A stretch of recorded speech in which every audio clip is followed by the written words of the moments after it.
Hey, good evening, everyone. It's late, and I'm upset because I just spent a bunch of time on the phone with my bank. They didn't have the routing number on the website, so I was quite frustrated.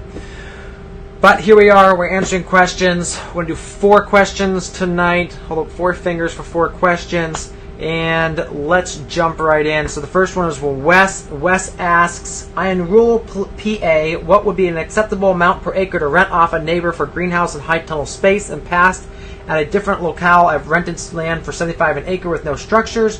What if I want market garden space? He currently gets estimated $85 an acre for corn and soybean land. What do you think is a fair offer at a minimum time period as well? I'm thinking 5 years for starters. Opinions.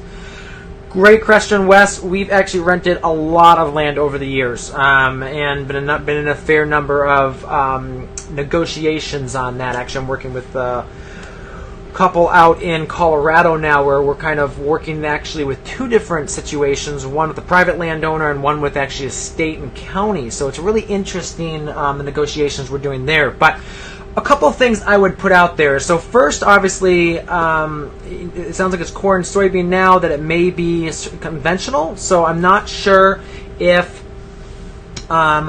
you want to wait for the 36 months before it's certified to actually plant stuff and harvest stuff. If not, then obviously you can go in and offer the same amount every single year. What we did with ours, because we're waiting that 36 months, is we were offering a tiered. So the first couple of years the rent was lower, and as we got in and started to produce and able to put our infrastructure on and get our soil in right, then we started doing more.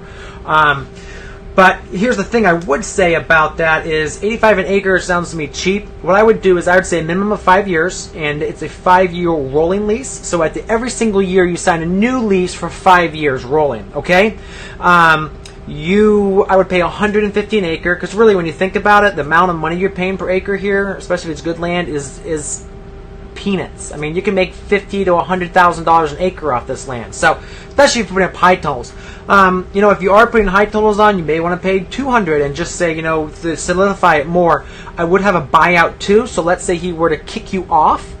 There needs to be a buyout clause that he pays you, X percentage of the stuff you put in, and I put that really high. So it's kind of like more of a lease, not a rent. Just really solidify that better, I think. Right in there that you get able to take care of predators. You get to post the land. You get to say who comes on and off that land.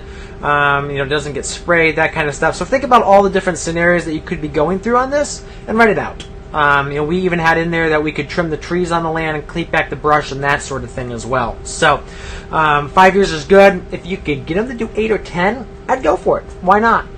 Again, it's one of those negotiating things that he said, I want, $100 an acre, while you say, okay, fine, if you give me 7 years lease instead of 5. So to me, really trying to get that solidity into that agreement is key. All right.